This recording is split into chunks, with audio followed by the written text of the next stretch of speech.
Have you ever looked at your life and thought,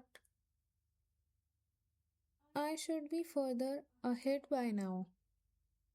Everyone around you seems to be moving forward, so why does it feel like you are standing still?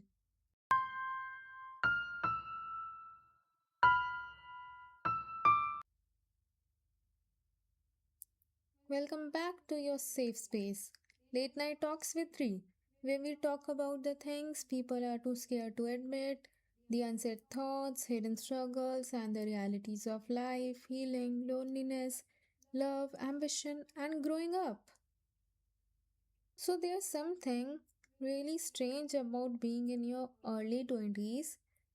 You're technically so young, but somehow you already feel late 23, and people say you're only 23.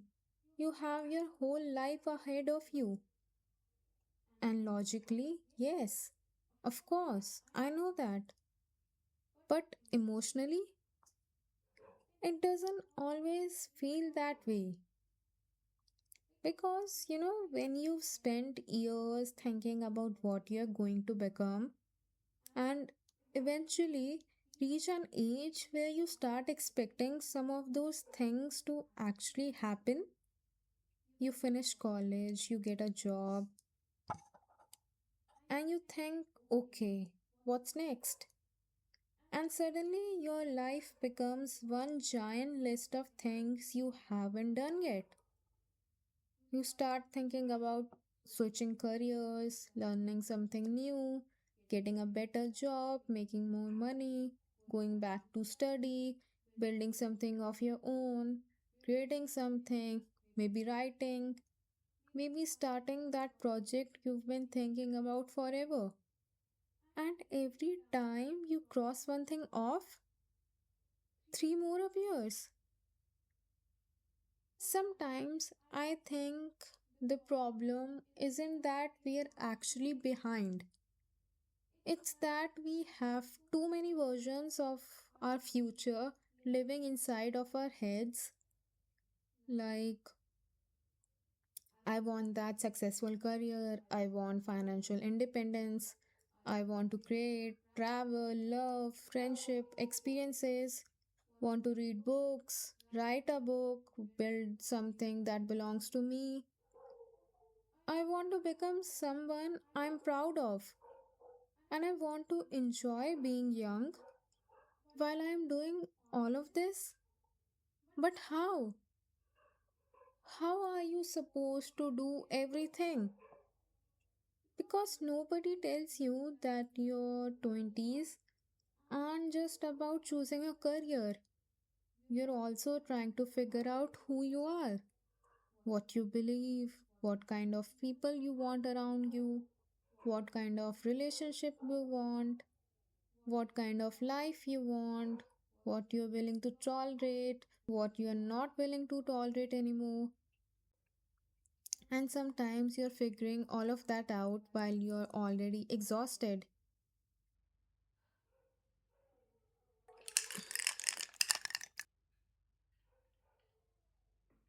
What if you're not behind, just trying to build too many lives at once?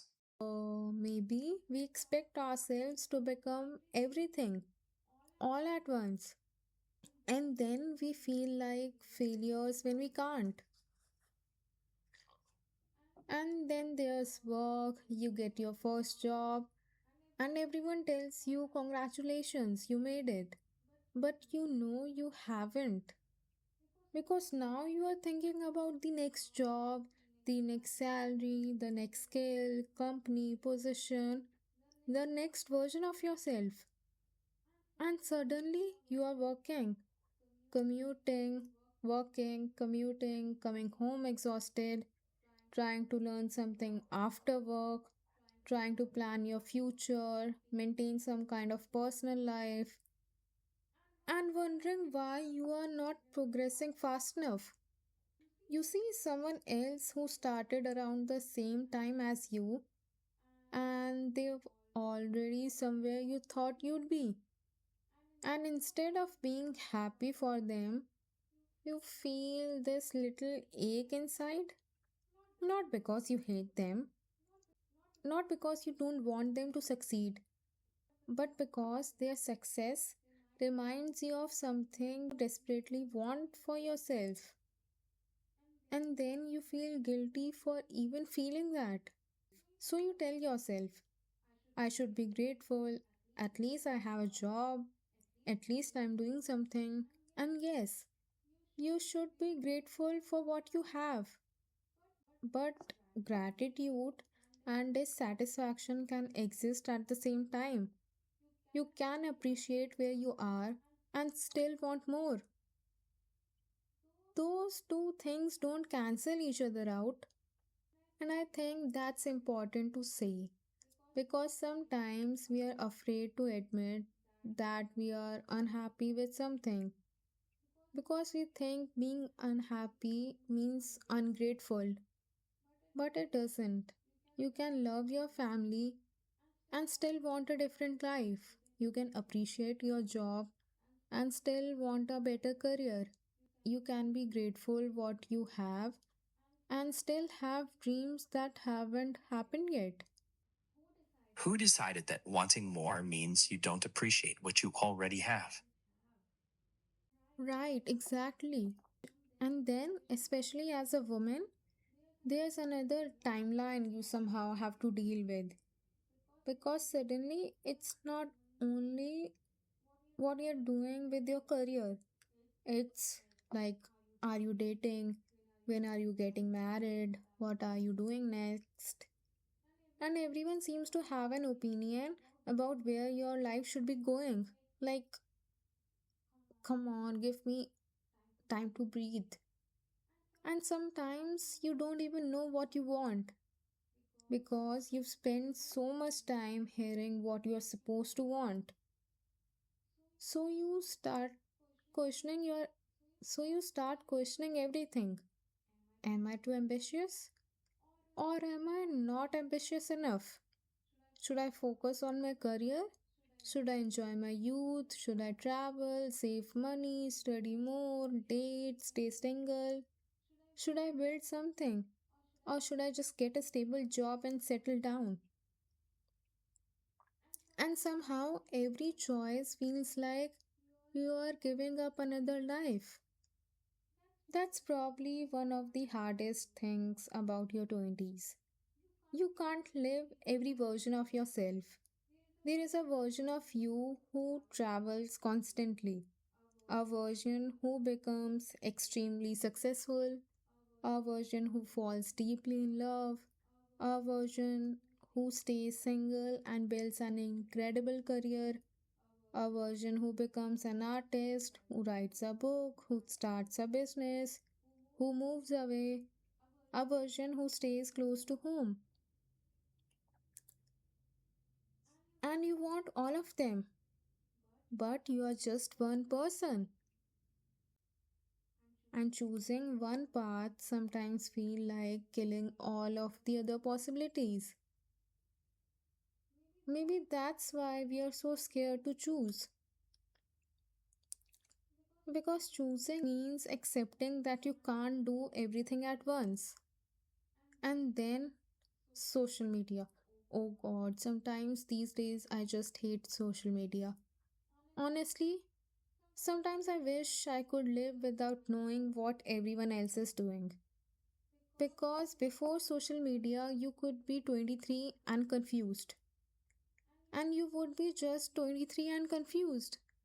But now, you can be 23 and confused while watching someone your age buy their first house, someone else graduate from Harvard, someone else become millionaire, travel around Europe, got engaged, become famous, someone else build a company, have their dream body, have the perfect relationship, and you're just sitting there thinking, what am I doing wrong?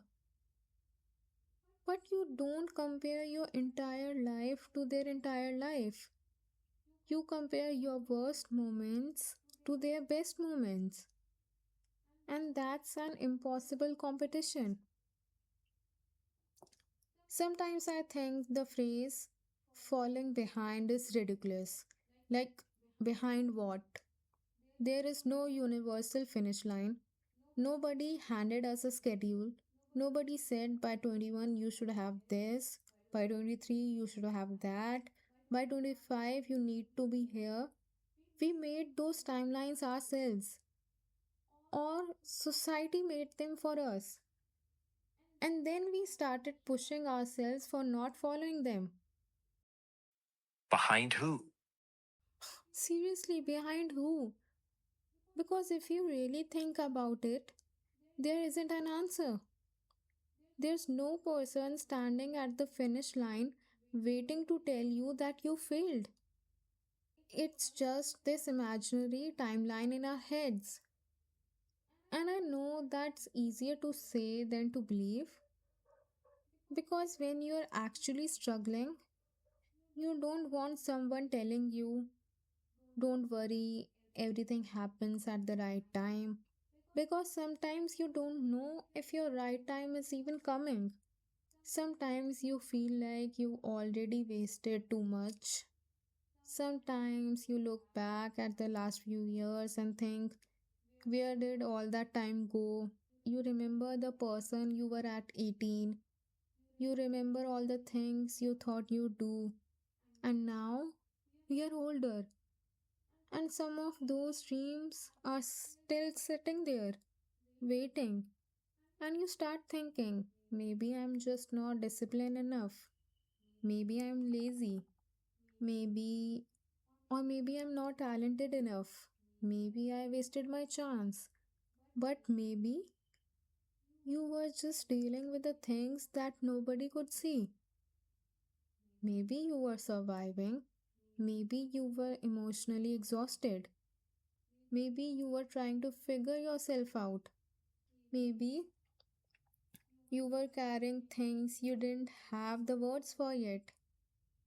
And surviving a difficult period doesn't look impressive on a resume, but it still took your energy.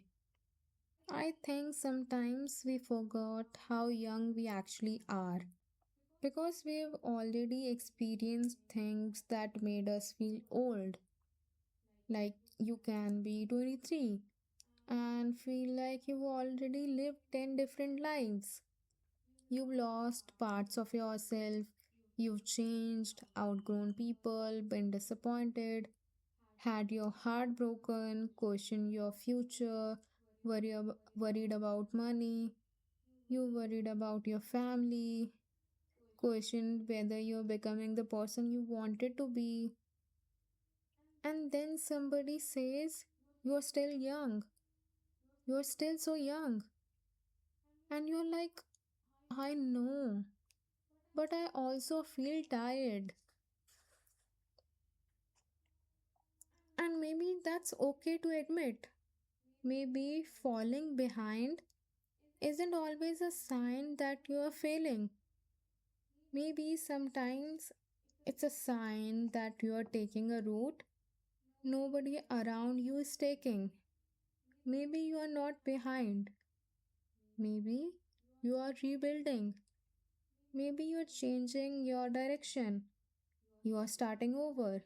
You are finally choosing something for yourself instead of choosing what everyone expected from you. And starting over always looks slower than continuing on the same path. What if starting over isn't falling behind?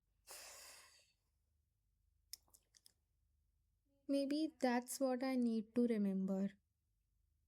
Because sometimes we treat starting over like a proof that we failed. But sometimes starting over is the most honest thing you can do. Maybe the career you choose at 21 doesn't make sense anymore. Maybe the relationship you thought would last forever didn't. Maybe the dream you had as a teenager doesn't fit who you are now. Maybe you've moved somewhere and realized you don't. belong there. Maybe you spent years trying to become someone your family expected you to be, and suddenly you realize you don't even know what you want. That's scary.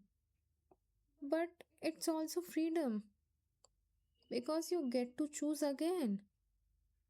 There's something else I've been learning. You don't need to have your entire life figured out because you start living it.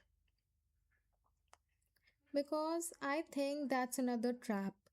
We tell ourselves once I get the better job, I'll be happy. Once I make enough money, I'll travel. Once my career is stable, I'll date. Once I become successful, I finally enjoy myself. Once I fix myself, I'll start living. And suddenly, years pass because you're constantly preparing for the life you're supposed to be living. Maybe you don't need to wait. Maybe you can build your career and still go to the concerts. You can save money and still take the trip.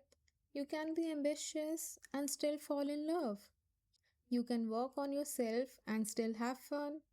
You can be serious about your future without turning your entire present into a waiting room. And maybe that's why I want to remind myself too. I'm not late, I'm learning. I'm not behind, I'm building. I'm not failing, I'm figuring things out. And maybe my timeline doesn't have to look impressive from the outside.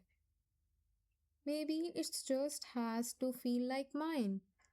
Because one day I don't want to look back at my 20s and realize I spent all of that time worrying that I wasn't doing enough.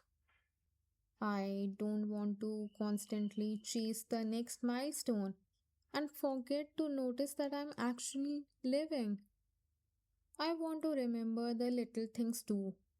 The nights I stayed up talking, the songs I played on repeat, the places I went, the people I loved, the stupid decisions, the lessons, the failures, the little victories nobody knew about, the days when I didn't know what I was doing, but I still showed up. Because maybe that's what your 20s actually are. Not a perfectly curated chapter where you become successful, beautiful, rich, loved, and completely healed. Maybe they're messy. Maybe they're confusing. Maybe you change your mind 10 times. Maybe you start something and quit. Maybe you choose the wrong person, the wrong career. Maybe you have to start again. Maybe you spend a year just trying to get yourself back. And that's still a life. So, if you're in your early 20s and you're sitting somewhere tonight thinking everyone else is moving forward except me, I want you to remember something. You don't know what their life feels like from the inside, and they don't know what yours feels like. You're not looking at the same starting line. You're not carrying the same things. You're not walking the same road. So stop using somebody else's timeline as evidence that you are failing. You're 20 something. You're allowed to be unfinished. You are allowed to change your mind. You are allowed to start again. You are allowed to take longer. You are allowed to want more. And you're allowed to have absolutely no idea what you're doing yet. Maybe maybe you aren't falling behind. Maybe you are just becoming slowly, messily, imperfectly, but becoming. And maybe that's enough for today. You don't need to have your entire life figured out tonight. You just need to take the next step, then another, and eventually you'll look back and realize you weren't standing still. You were moving, you just couldn't see it yet. So, good night. Take care of yourself, and I'll see you in the next late night talk. This is Late Night Talks with Ree, your safe space.